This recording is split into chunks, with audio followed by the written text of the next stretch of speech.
အားလုံးပဲမင်္ဂလာပါကျွန်တော် HAUSD လို့ခေါ်တဲ့ကမ္ဘာရွှေဈေးကွက်မှာ19ရက်နေ့က OL order ဝင်ခဲ့တဲ့ဟာတွေကိုဘယ်လိုမျိုးပုံစံစဉ်းစားပြီးတော့ဝယ်ခဲ့လဲဆိုတော့ပြန်လဲမျှဝေသွားမယ်ဖြစ်ပါတယ်ဆိုတော့အရင်ဆုံးဒီဟာဒီကျွန်တော် fire ကတော့ 1D ဖြစ်တဲ့ daily time frame ကျွန်တော်စပါတယ်အဲ့တော့ price ဒီ daily time frame ရဲ့ previous ပေါ့နော် previous daily time frame ရဲ့ low ကိုလာပြီးတော့ liquidity ယူပြီးတဲ့အခါမှာ price ကအနေငယ် move သွားတယ် move သွားတာကျွန်တော်တို့ဘာဖြစ်သွားစေရလဲဆိုတော့ market structure ကိုချိန်သွားစီတယ်အဲ့တော့ market structure ချိန်သွားတဲ့ဟာကိုကျွန်တော်က advantage ယူပြီးတော့ဘာလို့တက်လဲဆိုတော့5 minute time frame นี้မှာကျွန်တော်တို့ဆင်းပြီးတော့ trade เนาะအဲ့တော့5 minute time frame မှာဆင်းထွက်တဲ့အခါမှာ5 minute မှာဘာ order ဘက်မှာကျွန်တော်မတွေ့ဘူးအဲ့တော့ကျွန်တော်1 minute ကိုထပ်ပြီးဆင်းတယ်1 minute ကိုဆင်းတဲ့အခါမှာအဲ့ဒီခုကျွန်တော်မှတ်ထားတဲ့ K on box လေးဒီ1 minute မှာကတော့ demand ဆုံး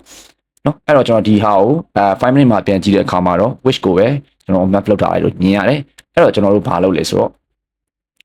အဲ့ဒီကျွန်တော်မှတ်ထားတဲ့ K on box လေးပေါ့နော်အောက်က box လေးပါအဲ့ဒီဟာရဲ့ကျွန်တော်တော့မှ order တင်တယ်အဲ့ဒီ T ကို price ကကွက်တီလာတယ် target ကကျွန်တော်မျှော်မှန်းတာကတော့အပေါ်ပေါ့နော်ခြေရ London ရဲ့ high T တော့မျှော်မှန်းခဲ့တယ်ဒါပေမဲ့ကျွန်တော်တို့ကတကယ် real time မှာပဲဘာလုပ်ရလဲဆိုတော့ survive ဖြစ်အောင်လုပ်ရတာဖြစ်ရကြောင်းမလို့ကျွန်တော်တို့က expectation နဲ့ပဲရက်နေလို့မရဘူးတကယ် market ကဘယ်လို reaction ပေးလဲ market ကဘာတွေဖြစ်နေရလဲအဲ့ဒါကိုကျွန်တော်တို့မြင်အောင်ကြည့်ရတယ်အဲ့တော့ trade လုပ်နေတဲ့အချိန်တွေမှာဆိုလို့ရှိရင်တော့ chat ဖြစ်မှာကျွန်တော် active ဖြစ်နေတာမျိုးကပို့ပြီးတော့ကောင်းတယ်အဲကျွန်တော်ရဲ့အတွေ့အကြုံရပါ okay အဲ့တော့ price ဒီ5 minute candle တစ်ချောင်းက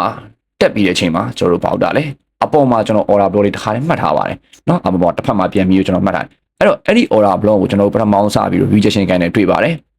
ပြီးရခါမှာဆင်းလာတယ်အဲ့တော့ကျွန်တော်ဆင်းလာတဲ့ခါမှာဘာပြန်တွေးလဲဆိုတော့အောက်မှာလည်းတစ်ဖက်ကျွန်တော်တို့ order block ရှိနေရဖြစ်ကြောင်းမလို့အဲ့ဒီ order block လာတက်တာလား yes ကျွန်တော်အဲ့ဒါနေထပ်ပြီးတော့စောင့်ကြည့်နေသေးတယ်အဲ့ချိန်ကျွန်တော်ရဲ့ order ကိုကျွန်တော်အကုန်မပိတ်သေးဘူးเนาะကျွန်တော် TP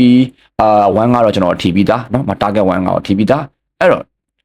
ဆက်ကြည့်မယ်เนาะကျွန်တော်ဒီမှာဆိုလို့ရှိရင်bullish momentum လေးပါနေလို့ကျွန်တော်ဆက်ပြီးတော့ confidence ရှိနေသေးတယ်ဒီကန်နဲ့ပြီးသွားတဲ့အချိန်မှာအခုကျွန်တော်အခုသွားနေတဲ့ကန်နယ်လေးပေါ့နော်အဲ့ဒီကန်နယ်လေးပြီးသွားတဲ့အချိန်မှာရှေ့ကန်နယ်ကိုလည်းမဖောက်နိုင်တော့ပြီးတော့ကျွန်တော် order block ရဲ့ 50% ကိုလည်းကျွန်တော်တို့ body ကမကြော်နိုင်ဘူးနောက်ကန်နယ်လည်းလာတယ်မကြော်နိုင်ဆိုတော့အဲ့လိုအချိန်တွေမျိုးမှာကျွန်တော်ဘောင်းလိုက်တယ်လဲဆိုတော့ဒီ order ကိုကျွန်တော်တို့ရှက်လိုက်ခဲ့ပါတယ်နော်အဲ့တော့ဒီ order နေပြီးတစ်ခုမှတစ်ခုရမယ်လို့မျှော်လင့်နေဒီလို trade idea တွေကအရန်ကိုရွေးရှင်းပြီးတော့ market ထဲမှာအမြဲတမ်းတွေ့နေတဲ့ပုံစံမျိုးလေးဖြစ်ပါတယ်ဆိုတော့ဒီ video ကနေတစ်ခုမှတစ်ခုရမယ်လို့မျှော်လင့်ပါ